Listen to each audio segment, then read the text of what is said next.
vous. Voilà. Donc, Maître Timban, il faut, si tu cherches à aller impressionner les petits Bamileke de là-bas, c'est pas avec moi. On dit bien qu'au pays des aveugles, les borgnes sont rois. À mes yeux, tu ne représentes rien. Bon, posez une question à Maître Timban. Moi, j'ai été révoqué de la police. Je l'accepte. Je suis venu en exil. Pourquoi lui, il est parti du Cameroun? Un avocat. Pourquoi il ne part pas au Cameroun? Comme il n'y a rien. Il n'a rien fait. Voilà. Pourquoi Maître Timban ne part pas au Cameroun? Pourquoi il est ici? Moi, je suis en exil. Oui, j'ai fui au Cameroun. Lui, il est donc ici. Pourquoi? Qui vous disent? Comme il n'y a rien eu. Maître Timban, à ma connaissance, au Cameroun, n'était pas opposant pour dire qu'il était traqué. Il n'était rien. C'était un avocat. Voilà. Il est le beau-fils de Feu Foumanakam, conseiller juridique du président. Il a bénéficié de beaucoup de privilèges.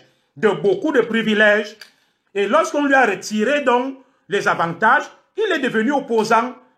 Maître Timbana a eu un dossier. Le recouvrement des créances de la CNPS avec Pierre Désiré Ngo comme directeur. On suspectait le directeur d'avoir mis de l'argent dans des paradis fiscaux pour une valeur de 150 milliards. L'État du Cameroun a donc confié le dossier à Maître Timban. Bon, allez donc savoir pourquoi on lui a confié. Parce qu'il était le beau-fils, il ne vous le dit pas, de Foumanakam. Le conseiller juridique du président paie à son âme. Il ne vous le dit pas. Est-ce que c'est du mensonge? Non. En quoi est-ce que je le diffame? C'est des faits. Je veux que Maître Timban vous dise pourquoi il est parti du Cameroun, pourquoi il est installé en France. Ce n'est pas des insultes. Pourquoi? Pourquoi ne va-t-il pas au Cameroun? Est-ce qu'il était opposant au Cameroun? Non. Il était d'ailleurs du système. Donc, la plupart des écans, vous les écans, dès que tu finis de commettre des bêtises, tu retrouves Kamto. Tu dis tu es opposant. Non, vous n'êtes pas des opposants. Vous n'êtes pas des opposants. Vous êtes là pour vous venger. Vous êtes là pour vous venger, pour faire diversion. Moi, oui, je suis venu aussi comme vous. Je me disais opposant après avoir été révoqué de la police, mais sauf que moi, j'estimais que ma révocation était injuste. La preuve, ma révocation était injuste. Mbongo est en prison. Je vais vous dire autre chose. Ceux qui pensent que j'occulte ces débats, non.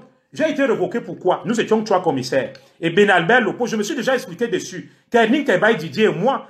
Et nous étions dans 3 directions différentes. Et Ben était des renseignements généraux. Kebaï était de la police des polices. Moi, j'étais de la DSP. Maintenant, on nous a accusés d'avoir estorqué 1 million de francs. 3 commissaires à 2 Françaises qui étaient venues faire des reportages au Cameroun. Ce qui était faux. C'était un règlement de compte contre Béné, venant de Mbongo, qui a été cautionné par Jean-Marie Atangbara. Jean-Marie Atangbara a envoyé son fils me demander pardon, je ne vais pas le citer ici, que lui, il avait prévu un blâme pour nous, et Mbongo a traficoté le décret pour mettre la révocation. Ah oui, je me suis retrouvé ici injustement, révoqué injustement de la police, et d'où donc ma colère. Je suis aussi entré dans l'opposition, comme toi. Et à quel âge? Je suis venu en exil, je n'avais pas 30 ans. Même les autorités françaises ont dit, mais un jeune commissaire comme toi, ce sont les états qui sont au pouvoir.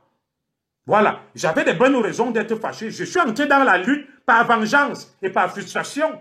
Quand je me suis rendu compte qu'on m'utilisait à des fins inavouées pour déstabiliser mon pays, j'ai demandé pardon. Voilà, Ntibana a quel pouvoir pour retirer la nationalité à quelqu'un, mais c'est la fanfaronnade qu'il fait auprès des Mechumrechum pour les impressionner. Sa propre copine est porte-parole de Cabral. Lui, il est avec Kamto. Même au sein de sa famille, il n'arrive pas à convaincre sa copine avec laquelle il vit en France. La copine de Ntimban. Elle est porte-parole de Cabral. Elle est cabraliste. Ntimban est kamtoïste. Des mêmes gens qui n'arrivent même pas à s'imposer au sein de leur propre famille. Maître Ntimban, je le connais. On n'est pas des amis, mais Maître Ntimban, il sait de quoi je parle. Est-ce qu'il peut nous dire pourquoi il est parti du Cameroun? Pourquoi Maître Ntimban, avocat au barreau du Cameroun et de Paris, je suis d'accord. Pourquoi il est en France? Pourquoi il ne va pas au Cameroun? Est-ce qu'au Cameroun, lorsqu'il était au Cameroun, il était opposant? Non, il n'était pas opposant. C'était le beau-fils de Foumanakam, le conseiller juridique du président, qui lui a donné beaucoup de privilèges. Il a fini d'exploiter le régime. Quand il arrive ici, il devient opposant, comme beaucoup de camps. Voilà, c'est à cause du président Biya que vous avez mal géré vos carrières. Non, quelqu'un gère mal sa carrière, pour se défouler, boum, dès qu'il arrive ici, il se plaint contre le président Biya. Qui vous m'appelez Kintimban. Vous ne savez pas que la plupart des avocats au Cameroun, ce sont ceux qui n'ont pas eu de concours, qui ont échoué partout. S'il y a 100 avocats, 20 ils sont par vocation parce qu'ils voulaient, les 80 ils sont parce qu'ils n'ont rien eu ailleurs. c'est le pis-aller, comme on dit. Vous m'appelez qui met un timban. Vous êtes sûr que s'il avait eu le concours, la police, il n'en tient pas. Il pouvait avoir ça? Non. Vous êtes sûr que s'il avait eu les NAM, il allait au barreau? Non. Vous êtes sûr que s'il avait eu les MIA ou l'IRIC, il allait dans le barreau? Non. Je vous dis que beaucoup de mes camarades, il y a des commissaires qui étaient dans le barreau. Je vous donne les noms, allez vérifier. Commissaire Messina, commissaire Siake, commissaire Abesolo, commissaire Bala, ils étaient des avocats sortis. Ils ont abandonné le barreau pour rejoindre l'école de police. Qu'est-ce que vous m'appelez un Timban? Qu'est-ce que vous m'appelez un Timban? Ils pouvaient avoir un concours au Cameroun. Moi, j'ai refusé le barreau parce que j'étais brillant. On m'a pleuré dans le barreau, j'ai dit non, je vais être commissaire. Ils viennent fanfaronner ici auprès des obscurantistes de la basse.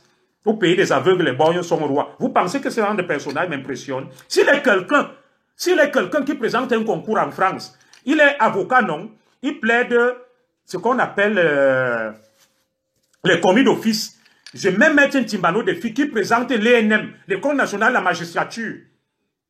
Qui présente, moi j'ai présenté un concours en France. J'ai eu Bac plus 3, 2 ans de formation. Il est le génie de la basse. Que Maître Timban présente le concours de l'École nationale de la magistrature. Il va m'enlever la nationalité. Regarde-moi un clown. Tu peux m'enlever la nationalité. Que tu peux d'abord l'avoir toi, avant de me l'enlever. Parce que c'est toi qui me l'as donné. La nationalité, quelque chose qu'on enlève comme ça là. Il raconte n'importe quoi. Vous savez ce qu'on appelle la déchéance de la nationalité? C'est prononcé par le président de la République, Emmanuel Macron, avec un avis motivé du ministre de l'Intérieur et de la Justice. C'est Timban qui va s'enlever pour enlever. Parce que lui-même peut avoir cette nationalité-là. Lui-même peut avoir cette nationalité. Le petit bruit qu'ils viennent faire auprès de vous pour fanfaronner, vous impressionner, des obscurantistes. Quand moi j'étais à la base, vous avez vu, je portais haut, ça se portait bien. Mon départ, ils sont restés, ils ont mis les bouches-trous. Les Timban, c'est des bouches-trous. Qu'est-ce qu'il vaut devant moi? Des avocats commis d'office. Vous savez ce qu'on appelle commis d'office? Quand les gens arrivent au parquet, il n'y a personne pour le défendre. Les Blancs ne font pas. Dites-moi, il a déjà défendu quel dossier en France, dans le barreau? Il peut défendre quel dossier? Il est au barreau de Paris. Mais c'est des avocats. Je parle. Je n'ai rien après lui. Mais je dis, il va tromper les obscurantistes bamileke de la basse. Pourquoi est-il parti du Cameroun? Moi, je suis parti du Cameroun, j'étais commissaire, on m'a revoqué. Je reconnais, j'ai fui. Pourquoi lui, il est parti du Cameroun? Pourquoi il n'y va plus? Était-il opposant? Non. Mais lui, il est jaloux de la nationalité. Dès que j'ai affaire à un extrémiste bamileke, on va t'enlever la nationalité. C'est eux qui donnent cette nationalité. Est-ce que je me cache? Je suis français, je suis ministère de la Justice. La nationalité, je l'ai acquise, c'est un parcours du combattant. Un parcours du combattant. On regarde ta moralité, ton casier judiciaire, si tu justifies des revenus. Vous pensez qu'on se lève, on donne la nationalité comme ça? Que lui-même l'est, lui Timban, qui prenne la nationalité française, s'il est quelqu'un. Qu'il la prenne, je vois. Tu enlèves ce que tu ne peux pas avoir toi-même. Regarde-moi quelqu'un, un fanfaron, un rigolo comme ça. Là. La France dont tu parles là, tu connais quelles sont mes relations. Je suis commissaire de police.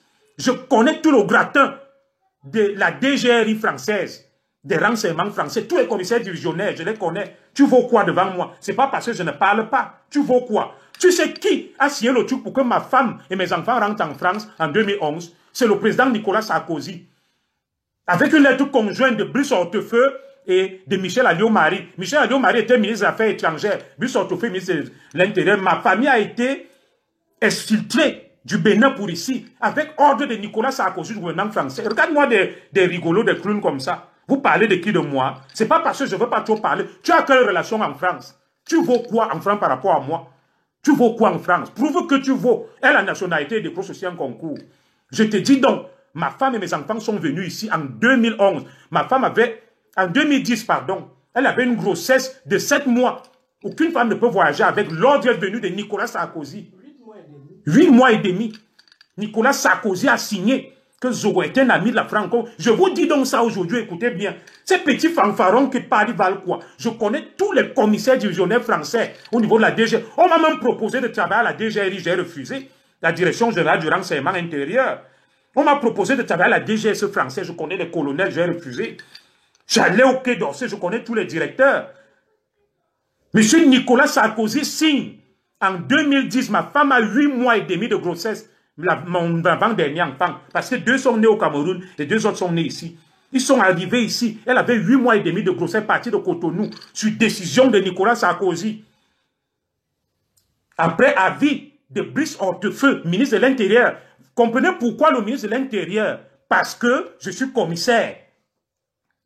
Il a dit c'est une commission, on doit aider sa famille. Et Michel Alliot-Marie a validé. Et vous savez qui était Brice Hortefeux à l'époque? C'était le ministre de l'immigration dur. Mais qui va aider un noir? Qui dit au président Sarkozy que ce Camerounais-là, je n'avais même pas encore la nationalité française, hein, j'étais réfugié politique.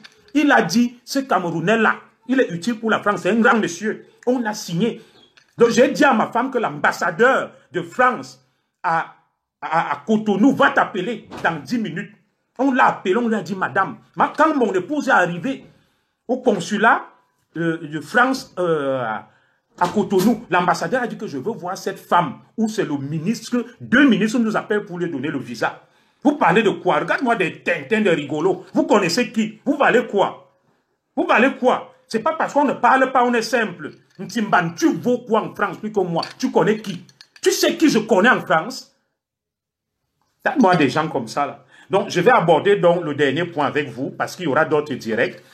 Le dernier point donc, qui était un message aux frustrés.